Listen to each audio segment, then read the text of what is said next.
প্রিয় শ্রদ্ধেয় ভিউয়ার্স, আশা করি সবাই ভালো আছেন। আমিও ভালো আছি। তো আজকে আমি আমার ভিডিওর কমেন্ট থেকে কিছু রোগের বিষয় নিয়ে চলে আসছি। তো আশা করছি এই ভিডিওটি আপনারা সম্পূর্ণ দেখবেন। আর আমি একটা জিনিস ফলো করেছি, আমি এরকম যতটাই ভিডিও বানিয়েছি, কাজের ভিডিও থেকে এরকম ভিডিওতেই আপনারা বেশি পছন্দ করেছেন, লাইক করেছেন। তো আশা করছি আপনারা এরকম ভিডিওতে লাইক, কমেন্ট, শেয়ার করবেন এবং আমার পাশেই থাকবেন। তো আজকের এই ভিডিওর টপিক হচ্ছে, কমেন্টের মাধ্যমে অনেকেই আমাকে অনেক কিছু বলেন, কিন্তু কমেন্টে সব কিছু বোঝানো যায় না সবাইকে। তো ভাবলাম যে এই রোগগুলো কিন্তু সব সময় দেখা যাচ্ছে। তো আমিও পাচ্ছি অনেক অনেক কাজে গিয়ে অনেক সমস্যা পাচ্ছি, আমি কোন জায়গায় হাত দিই কোন রোগ আসলে ওইগুলোই আপনাদেরকে বলে দেব। তো যারা নতুন কাজ শিখতেছেন আপনাদের জন্য এটা অত্যন্ত গুরুত্বপূর্ণ, কারণ একটা ইঞ্জিনের কাজে লাগার আগে আপনাকে বুঝতে হবে যে ইঞ্জিনের কোন জায়গা থেকে কোন রোগ আসলে ইঞ্জিন আপনার এটা পরিচয় দেবে। ইঞ্জিন রানিং অবস্থায় যদিও দেখায় এই সমস্যা, মনে করুন আপনার ইঞ্জিন সাদা ধোঁয়া দিচ্ছে, তখন আপনি কি করবেন? আপনি হয়তো পুরো ইঞ্জিনটাই খুলে নিতে পারেন, যারা বুঝেন না। তো ওই রকমই এই ভিডিওতে আমি এক্সাম্পল দেব, আপনারা কোন রোগ আসলে কোন জায়গায় হাত দিবেন। তো আজকের প্রথমে একটি কমেন্টের উত্তর দিচ্ছি। আমার এক ভাই বলেছিলেন, উনি আমাদের সিলেটেরই, উনি আমাকে কমেন্ট করেছিলেন যে ভাইয়া, আমার একটি ইঞ্জিনে আমি কাজ করতেছিলাম, তো ইঞ্জিনের কাজে গিয়ে দেখলাম যে ইঞ্জিনের সব কিছু ঠিক আছে, কিন্তু কম্বেশনটাই নেই, ইঞ্জিনে কম্বেশন আসছে না। এটার কারণ কি কি কারণে ইঞ্জিনের কম্বেশন চলে যায়?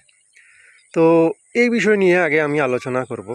তো কম্বেশন যাওয়ার কারণ হচ্ছে গিয়ে, আপনি প্রথমত হচ্ছে আপনার যদি হেডের কাজ ঠিক মতো করতে না পারেন, সে কারণে আপনার কম্বেশন চলে যাবে।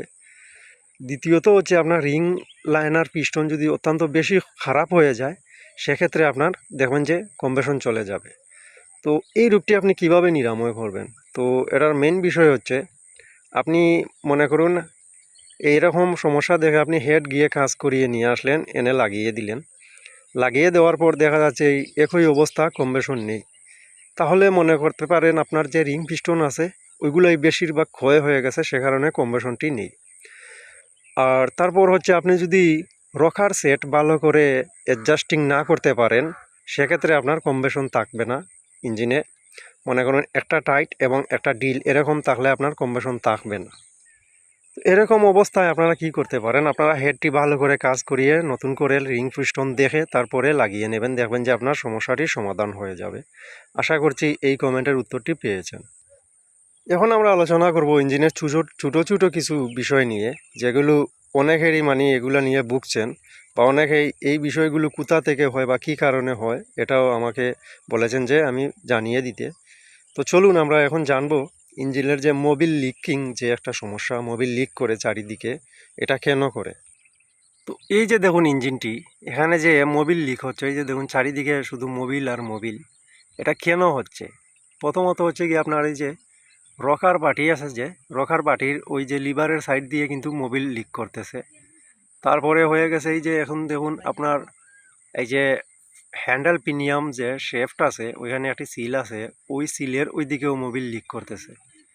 তো এই সিল চেঞ্জ করার পরেও যখন দেখবেন যে মোবিল লিকিং বন্ধ হচ্ছে না, তাহলে আপনার শেপ যেটা আছে ওটা চেঞ্জ করতে হবে।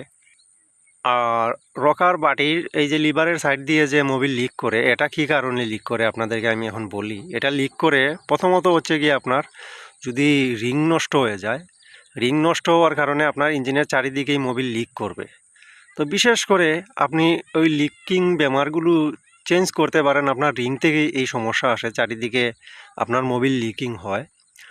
আর আপনি কিভাবে বুঝবেন যে আপনার ইঞ্জিনের যে রিং নষ্ট হয়ে গেছে, সিলিন্ডার নষ্ট হয়ে গেছে, ওটা কিভাবে আপনি বুঝবেন?